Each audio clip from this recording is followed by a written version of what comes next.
अभी हम देखते हैं कि लाल चौक पर भी उतनी भीड़ रहती है जैसे दिल्ली दिल्ली में इंडिया गेट पर रहती है।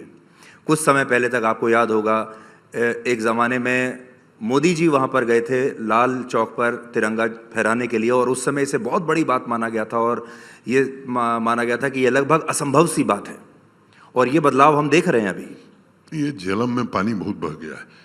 लाल चौक को केवल इस तरह से मत देखिए। लाल चौक, पोलो व्यू मार्केट, ऐसे अनेक स्थान हैं जो अर्बन ट्रांसफॉर्मेशन के नमूने के तौर पर देश में पेश किए जा सकते हैं। नाइट लाइफ वहाँ फिर से उसका रिवाइवल हो गया है। आप जब जाएंगे झेलम नदी के किनारे, वहाँ बच्चे गिटार बजाते हुए मिल जाएंगे, आइसक्रीम खाते हुए मिल जाएंगे। कभी इंतजार होता था कि सूर्यास्त हो रहा है, जल्दी घर चलो। अब 11-12 बजे लोग वहाँ आनंद ले रहे हैं। तो पेडेस्ट्रियन मार्केट में समझता हूँ कि यूरोप के बाद जो यूरोप में बच्चे या नौजवान देखते हैं, वो जाकर के श्रीनगर और जम्मू में लोग देख रहे हैं। इस दौरान क्या आपको, जिसको हम यहाँ कहते हैं टुकड़े टुकड़े गैंग है, अर्बन नक्सल्स हैं, जो सुप्रीम कोर्ट भी जाते हैं, जो एक नैरेटिव भी तैयार करते हैं, या जो अगर क्रिकेट मैच में भारत की टीम हार जाए तो उसका जश्न मनाते हैं, ऐसी ताकतों से भी आपका पाला पड़ा वहाँ? मुझे लगता है कि देश दूसरी दिशा में आगे बढ़ रहा है। स्वाभाविक रूप से आज से नहीं, सनातन काल से हमारे यहाँ ऐसे लोग रहे हैं जो अच्छी चीज़ों का विरोध करते रहे, वो रहेंगे, आगे भी रहेंगे। उस पर समय बर्बाद करने की बजाय मुझे लगता है कि हमको देश निर्माण के काम में आगे बढ़ने की ज़रूरत है, और विकसित भारत बने इस काम में आप भी जुटिए, हम भी जुटे हैं, देश के नौजवान भी जुटे हैं। एक बड़ा काम मिल गया है, और पहली बार एक प्रयत्न हो रहा है कि देश के युवा, उनकी राय ली जा रही है कि विकसित भारत बनाने में आपकी आइडियाज़ क्या है, और उस आधार पर सरकार उसको इम्प्लीमेंट करना चाहती है। तो मुझे लगता है देश दूसरी दिशा में जा रहा है। टूरिज्म को लेकर जम्मू कश्मीर को देखिए, भारत जो शेष भारत है वो जम्मू कश्मीर को टूरिज्म से बहुत जोड़ कर देखता है, और अभी आपसे बात भी हो रही थी तो लोग ऐसा समझते हैं कि जम्मू कश्मीर का जो आय का प्रमुख साधन है वो टूरिज्म है। टूरिज्म में तो हमने बहुत वृद्धि देखी ही है, लेकिन और क्या क्या बदलाव आप देख रहे हैं? मैं दो बात बताता हूँ। ये सच है कि टूरिज्म वहाँ के आमदनी का एक बड़ा स्रोत है, लेकिन और भी स्रोत है। समय जरूर बदला है। कभी वो टेररिज्म का हॉट स्पॉट होता था, अब टूरिज्म का हॉट स्पॉट हो गया है। 1,88,00,000 लोग पिछले वर्ष आए थे। इस साल नवंबर तक ये आंकड़ा 2 करोड़ के ऊपर चला गया है। अगर मैं फॉरेन टूरिस्ट की बात करूं तो 350% की वृद्धि हुई है। तो स्वाभाविक रूप से इससे खुशहाली आई है, संपन्नता आई है। ऑटो वाले की बात करिए तो वो भी प्रसन्न है, टैक्सी वाले की बात करिए तो वो भी प्रसन्न है, होटल वाला, कई लोग, मेरे जो रोज के काम है उसमें एक काम ये भी है कि आप जैसे लोग फ़ोन कर दें कि साहब 3 महीने सब रूम बुक हैं, जरा मेरे गेस्ट जा रहे हैं, मुझे कमरा दिला दीजिए। तो ये स्थिति बनी है, रेहड़ी वाला भी खुश है। तो इससे संपन्नता आई है। लेकिन वहाँ और भी साधन है। वहाँ का जो हुनर है, मैं समझता हूँ कि ख़ास तौर से हैंडलूम, हैंडीक्राफ्ट, वो देश नहीं दुनिया में बड़ा ज़बरदस्त है। और मुझे बताते हुए प्रसन्नता है कि एक्सपोर्ट हमारा चाहे पश्मीना का हो, चाहे कारपेट का हो, बाकी हमारे जो हैंडीक्राफ्ट प्रोडक्ट्स हैं, दुगुने से ज़्यादा बढ़ा है। तीसरी बात, हॉर्टिकल्चर, एग्रीकल्चर और एलाइड से, एग्रीकल्चर से संबंधित जो चीज़ें हॉर्टिकल्चर से, चाहे आप एप्पल करें, वॉलनट करें, चेरी करें, ब्लूबेरी करें, ढेर सारे प्रोडक्ट, केसर कहें, इनकी पैदावार कैसे बढ़े। तो एक होलिस्टिक एग्रीकल्चर डेवलपमेंट प्लान हमने जम्मू कश्मीर को लेकर के बनाया है, जिसमें हमारी कोशिश है कि आने वाले इसके इम्प्लीमेंटेशन के बाद ये जो हमारे नीश प्रोडक्ट्स हैं, ये कम से कम 2.5 गुना 3 गुना इनकी पैदावार बढ़े, इनको अच्छा मार्केट मिले। और 10 प्रोडक्ट हमारे एग्रीकल्चर और हार्टिकल्चर से रिलेटेड हैं जिन्हें जीआई टैग मिल चुका है, सॉरी हैंडीक्राफ्ट से, और 5 हमारे प्रोडक्ट जो है वो एग्रीकल्चर और हार्टिकल्चर से रिलेटेड हैं जिन्हें जीआई टैग मिल चुका है। जीआई टैग मिलने से और क्यूआर कोड यूज़ करने से अब लोगों को ये पता चल रहा है कि ये कश्मीर का जो कारपेट है ये हैंड वीवन है, भदोही में जो बनता है वो मशीन मेड है। तो उस अंतर को लोग समझते हैं और उसके कारण उसकी डिमांड बढ़ती जा रही है। तो एक ईमानदार कोशिश हो रही है। तीसरी बात कि वहाँ प्राइवेट इन्वेस्टमेंट आज़ादी के बाद से लेकर 2021 तक मोटे तौर पर 14,000 करोड़ का था, जो एक नई इंडस्ट्रियल स्कीम भारत सरकार ने बनाई। मैं ये कहना चाहता हूँ कि देश के किसी राज्य से बेहतर इंसेंटिव इंडस्ट्री के लिए आज जम्मू कश्मीर में है। 86,000 करोड़ के प्रस्ताव प्राप्त हुए हैं जम्मू कश्मीर को, और ढेर सारे काम अब जमीन पर दिखाई पड़ने लगे हैं। मैं समझता हूं कि इससे भी आय भी बढ़ेगी, रोजगार के साधन भी बढ़ेंगे और मैं समझता हूं कि संपन्नता भी आएगी। तो तीसरा, इंफ्रास्ट्रक्चर के जो प्रोजेक्ट्स हैं, आज 1.5 लाख करोड़ रुपए के इंफ्रास्ट्रक्चर के प्रोजेक्ट जम्मू कश्मीर में चल रहे हैं, चाहे हाईवे के हों चाहे टनल हो। इसके कारण भी रोजगार बढ़ रहा है। बिजली का उत्पादन आज़ादी से लेकर के 2019 तक आप कहिए तो 3500 मेगावाट का जनरेशन होता था। आज 3450 मेगावाट और ऐड करने के लिए नए project, hydro power project sanction किए गए हैं, जो आने वाले 2-3 वर्षों में पूरे हो जाएंगे। तो बिजली के मामले में भी हम आत्मनिर्भर हो जाएंगे। दूसरी बात कि हमारी ट्रांसमिशन कैपेसिटी हो या डिस्ट्रीब्यूशन कैपेसिटी हो, उसमें भी हमने भारी मात्रा में वृद्धि की है।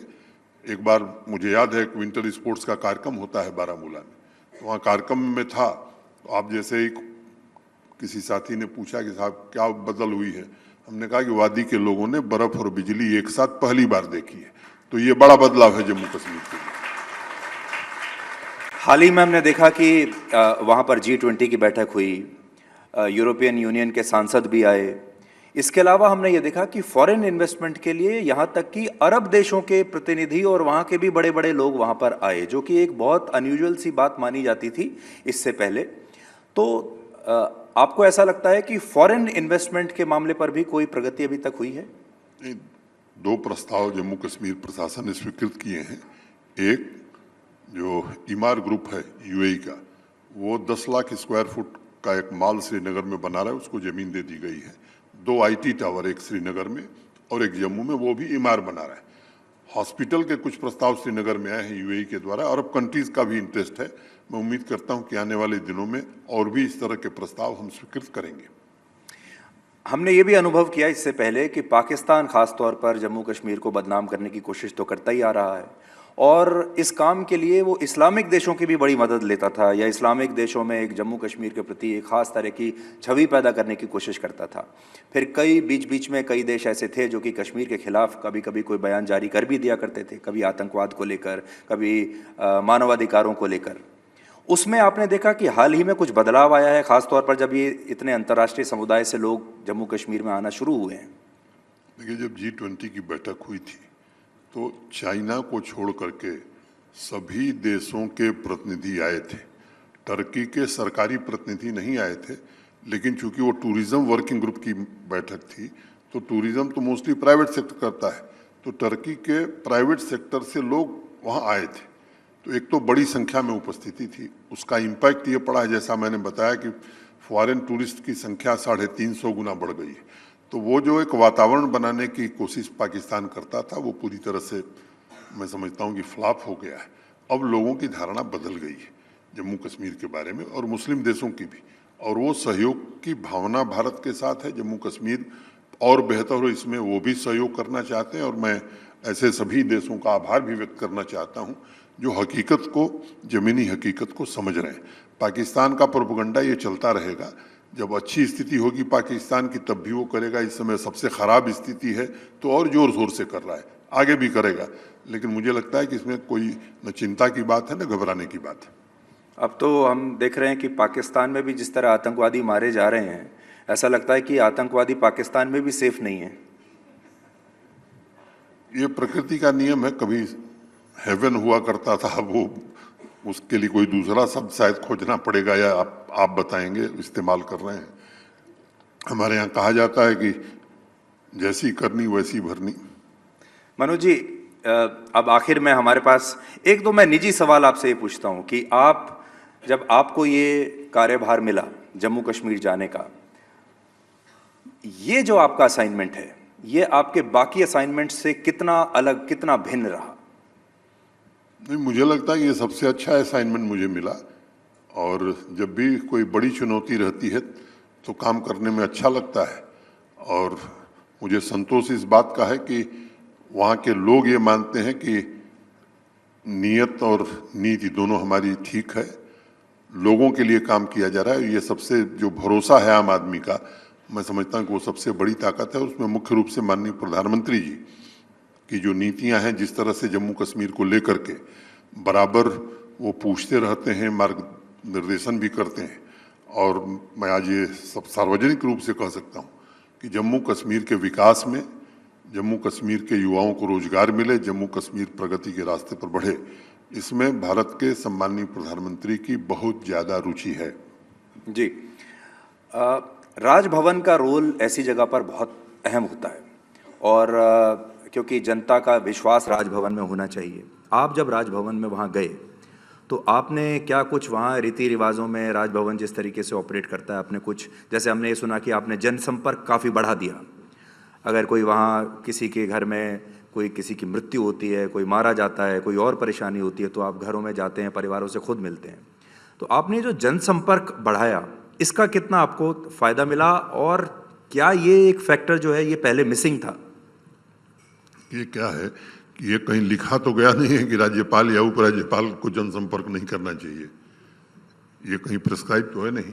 तो मुझे लगता है कि जो दायित्व मिला हमको, जो समझ है, जो मेरी क्षमता है, मुझे लगता है कि यही रास्ता सही है लोगों में विश्वास अर्जित करने का, और उसका परिणाम भी मैं देख रहा हूँ कि ठीक है। जी, आखिरी सवाल, अगले 5 साल में आप जम्मू कश्मीर की कैसी स्थिति, कैसी शक्ल देखते हैं?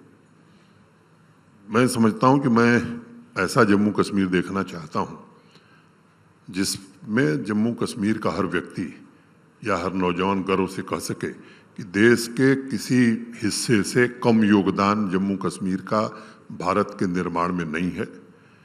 विकसित भारत जब बने 2047 में, तो देश के किसी राज्य से जम्मू कश्मीर का योगदान कम नहीं होना चाहिए। ऐसा जम्मू कश्मीर आने वाले 5 वर्ष में हम देखना चाहते हैं, बनाना चाहते हैं, और ईश्वर से प्रार्थना करते हैं कि इसमें हमें सफलता मिले।